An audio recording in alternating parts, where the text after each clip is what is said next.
Good morning, I'm WaywornWyrm, and welcome to my channel. And welcome to the beginning of A Study in Scarlet.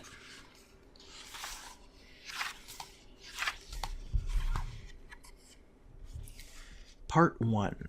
Being a reprint from the reminiscences of John H. Watson, M.D., late of the Army Medical Department. Chapter 1. Mr. Sherlock Holmes. In the year of 1878, I took my degree of Doctor of Medicine of the University of London and proceeded to Netley to go through the course prescribed for surgeons in the Army. Having completed my studies there, I was duly attached to the 5th Northumberland Fusiliers as assistant surgeon. The regiment was stationed in India at the time, and before I could join it, the Second Afghan War had broken out.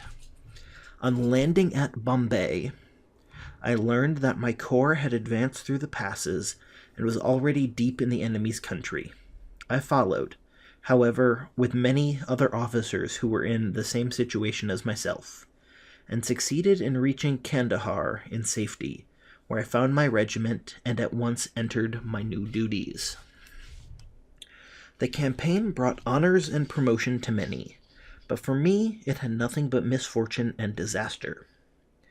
I was removed from my brigade and attached to the Berkshires, with whom I served at the fatal Battle of Maiwand, where I was struck in the shoulder by a Giselle bullet, which shattered the bone and grazed the subclavian artery.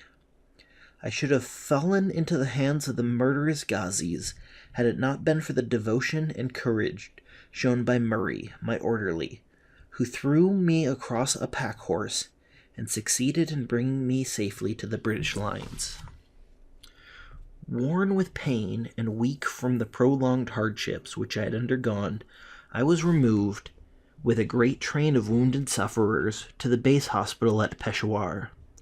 Here I rallied, and had already improved so far as to be able to walk about the wards and even bask a little upon the veranda, when I was struck down by enteric fever, the curse of our Indian possessions.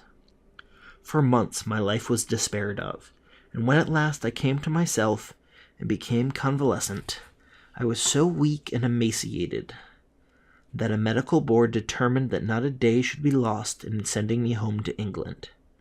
I was dispatched accordingly on the troop ship Orontes, and arrived a month later on Portsmouth jetty, with my health irretrievably ruined, but with permission from a paternal government to spend the next 9 months in attempting to improve it. I had neither kith nor kin in England, and was therefore as free as air, or as free as an income of 11 shillings and 6pence a day will permit a man to be. Under such circumstances, I naturally gravitated to London, that great cesspool into which all the loungers and idlers of the empire are irresistibly drained. There I stayed for some time at a private hotel in the Strand, leaving a comfortless, meaningless existence, and spending such money as I had, considerably more freely than I ought. So alarming did the state of my finances become that I soon realized I must either leave the metropolis and rusticate somewhere in the country, or that I must make a complete alteration in my style of living. Choosing the latter alternative, I began by making up my mind to leave the hotel, and take up my quarters in some less pretentious and less expensive domicile. On the very day I had come to this conclusion, I was standing at the Criterion bar, when someone tapped me on the shoulder, and turning round, I recognized young Stamford, who had been a dresser under me at Bart's. The sight of a friendly face in the great wilderness of London is a pleasant thing indeed to a lonely man. In the old days, Stamford had never been a particular crony of mine, but now I hailed him with enthusiasm, and he, in his turn, appeared to be delighted to see me. In the exuberance of my joy, I asked him to have lunch with me, at the Holborn, and we started off together in a hansom. "Whatever have you been doing with yourself, Watson?" he asked in undisguised wonder as we rattled through the crowded London streets. "You're as thin as a lath and as brown as a nut." I gave him a short sketch of my adventures, and had hardly concluded it by the time we had reached our destination. "Poor devil," he said, commiseratingly, after he had listened to my misfortune. "What are you up to now?" "Looking for lodgings," I answered, trying to solve the problem as to whether it is possible to get comfortable rooms at a reasonable price. "That is a strange thing," remarked my companion. "You are the second man today who has used that expression to me." "And who was the first?" I asked. "A fellow who was working at the chemical laboratory up at the hospital. He was bemoaning himself this morning because he could not get someone to go halves with him in some nice rooms which he had found, and were too much for his purse." "By Jove!" I cried. "If he really wants someone to share the rooms and the expense, I'm the very man for him. I should prefer having a partner to being alone." Young Stamford looked rather strangely at me over his wine glass. "You don't know Sherlock Holmes yet," he said. "Perhaps you would not care for him as a constant companion." "Why? What is there against him?" "Oh, I didn't say there was anything against him. He is a little queer in his ideas. An enthusiast in some branches of science. As far as I know, he's a decent fellow enough." "A medical student, I suppose?" said I. "No. I've no idea what he intends to go in for. I believe he is well up in anatomy, and he is a first-class chemist. But as far as I know, he's never taken out any systematic medical courses. His studies are very desultory and eccentric. But he has amassed a lot of out-of-the-way knowledge which would astonish his professors." "Did you ever ask him what he was going in for?" I asked. "No. He's not a man that is easy to draw out, though he can be communicative enough when the fancy seizes him." "I should like to meet him," I said. "If I am to lodge with anyone, I should prefer a man of studious and quiet habits. I am not strong enough yet to stand much noise or excitement. I had enough of both in Afghanistan to last me the remainder of my natural existence. How might I meet this friend of yours?" "He's sure to be at the laboratory," returned my companion. "He either avoids the place for weeks, or else he works there from morning till night. If you like, we'll drive round together after luncheon." "Certainly," I answered, and the conversation drifted away into other channels. As we made our way to the hospital after leaving the Holborn, Stanford gave me a few more particulars about the gentleman whom I proposed to take as a fellow lodger. "You mustn't blame me if you don't get on with him," he said. "I know nothing more of him than what I've learned from meeting him occasionally in the laboratory. You proposed this arrangement, so you must not hold me responsible." "If we don't get on, it'll be easy enough to part company," I answered. "It seems to me, Stamford," I added, looking hard at my companion, "that you have some reason for washing your hands of the matter. Is this fellow's temper so formidable? Or what is it? Don't be mealy-mouthed about it." "It's not easy to express the inexpressible," he answered with a laugh. "Holmes is a little too scientific for my tastes. It approaches to cold-bloodedness.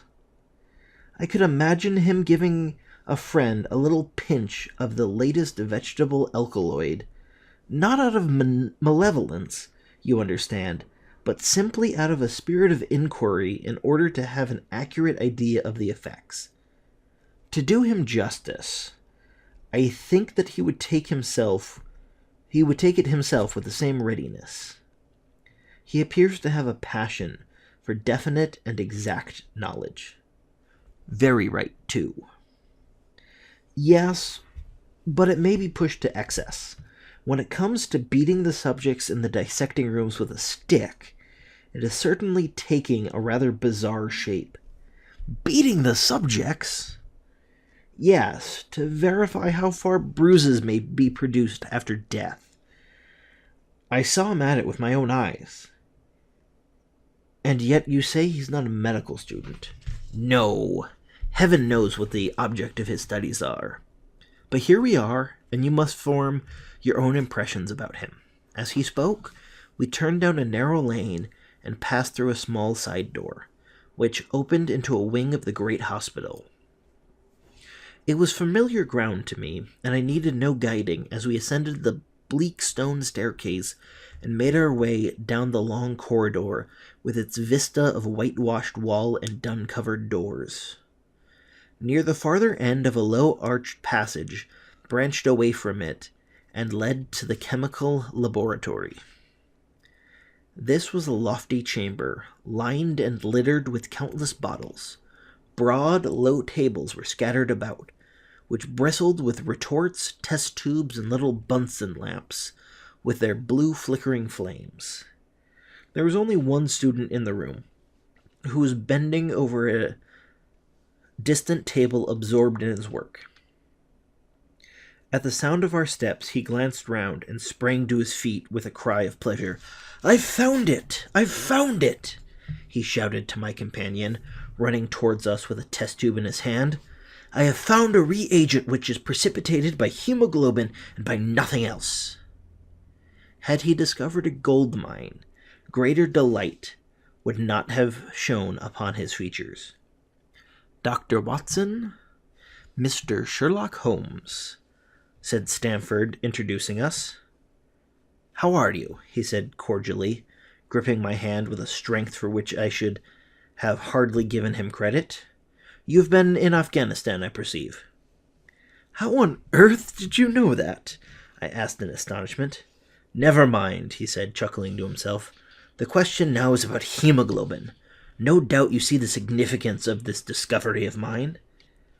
"It is interesting chemically, no doubt," I answered, "but practically—" "Why, man, it's the most practical medical legal discovery for years. Don't you see that it gives us an infallible test for blood stains? Come over here now." He seized me by the coat sleeve in his eagerness and drew me over to the table at which he had been working. "Let us have some fresh blood," he said, digging a large bodkin into his finger and drawing off the resulting drop of blood in a chemical pipette. "Now I add the small quantity of blood to a liter of water. You perceive that the resulting mixture has the appearance of pure water. The proportion of blood cannot be more than 1 in a million. I have no doubt, however, that we will soon be able to attain the characteristic reaction." As he spoke, he threw in the vessel a few white crystals, and then added some drops of a transparent fluid. In an instant, the contents assumed a dull mahogany color, and a brownish dust was precipitated to the bottom of the glass jar. "Ha ha!" he cried, clapping his hands and looking as delighted as a child with a new toy. "What do you think of that?" "It seems to be a very delicate test," I remarked. "Beautiful, beautiful. The old glycicum test was very clumsy and uncertain. So's the microscopic examination for blood corpuscles. The latter is useless if the stains are a few hours old. Now, this appears to act as well whether the blood is old or new. Had this test been invented, there are hundreds of men now walking the earth who would long ago have paid the penalty of their crimes." "Indeed," I murmured. "Criminal cases are continuously hinging upon that one point. A man is suspected of a crime months, perhaps, after it's been committed. His linen or clothes are examined, and brownish stains are discovered upon them. Are they blood stains, or mud stains, or rust stains, or fruit stains, or what are they? That is a question which has puzzled many an expert. And why? because there was no reliable test. Now we have the Sherlock Holmes test, and there will no longer be any difficulty. His eyes fairly glittered as he spoke, and he put his hand over his heart and bowed as if to some applauding crowd conjured up by his imagination. "You are to be congratulated," I remarked, considerably surprised at his enthusiasm. "There was the case of von Blischdorf at Frankfurt last year. He would certainly have been hung had this test been in existence. Then there was Mason of Bradford, and the notorious Muller, and Lafrey of Montpellier, and Samson of New Orleans. I could name a score of cases in which this would have been decisive." "You seem to be a walking calendar of crime," said Stanford with a laugh. "You must start a paper on those lines. Call it Police News of the Past." "Very interesting reading it might be made, too," remarked Sherlock Holmes, sticking a small piece of plaster over the prick on his finger. "I have to be careful," he continued, turning to me with a smile, "for I dabble with poisons a good deal." He held out his hand as he spoke, and I noticed that it was all mottled over with similar pieces of plaster and discolored with strong acids. "We come here on business," said Stamford, sitting down on a high three-legged stool and pushing another one in my direction with his foot. "My friend here wants to take diggings, and as you were complaining that you could get no one to go halves with you, I thought I'd better bring you together." Sherlock Holmes seemed delighted at the idea of sharing his rooms with me. "I had my eye on a suite in Baker Street," he said, "which would suit us down to the ground. You don't mind the smell of strong tobacco, I hope?" "Always smoke ships myself," I answered. "That's good enough. I generally have chemicals about, and occasionally do experiments. Would that annoy you?" "By no means. Let me see. What are my other shortcomings? I get in the dumps at times and don't open my mouth for days on end. You must not think I am sulky when I do that. Just let me alone. I'll soon be right. What do you have to confess now? It's just as well for two fellows to know the worst of one another before they begin to live together." I laughed at this cross-examination. "I keep a bullpup," I said, "and I object to rows because my nerves are shaken, and I get up at all sorts of ungodly hours, and I'm extremely lazy. I have another set of vices when I'm well, but those are the principal ones at present." "Do you include violin playing in your category of rows?" he asked anxiously. "It depends on the player," I answered. "A well-played violin is a treat for the gods. A badly played one—" "Oh, that's all right," he cried with a merry laugh. "I think we may consider the thing as settled. That is, if the rooms are agreeable to you." "When shall we see them?" "Call for me here at noon tomorrow. We'll go together and settle everything," he answered. "All right, noon exactly," said I, shaking his hand. We left him working among his chemicals, and we walked together toward my hotel. "By the way," I asked suddenly, stopping and turning upon Stanford, "how the deuce did he know I'd come from Afghanistan?" My companion smiled an enigmatical smile. "That's just his little peculiarity," he said. "A good many people have wanted to know how he finds things out." "Oh, a mystery, is it?" I cried, rubbing my hands. "This is very piquant. I'm much obliged to you for bringing us together. The proper study of mankind is man, you know." "You must study him, then," Stanford said as he bade me goodbye. "You'll find him a knotty problem, though. I wager he learns more about you than about him. Goodbye." "Goodbye," I answered, and strolled on to my hotel, considerably interested in my new acquaintance. Thank you so much for listening to the first chapter of A Study in Scarlet, Mr. Sherlock Holmes. Make sure to tune in again on March 6th for Chapter 2, The Science of Deduction. And make sure to tune in tomorrow for my last new show for hopefully quite a while.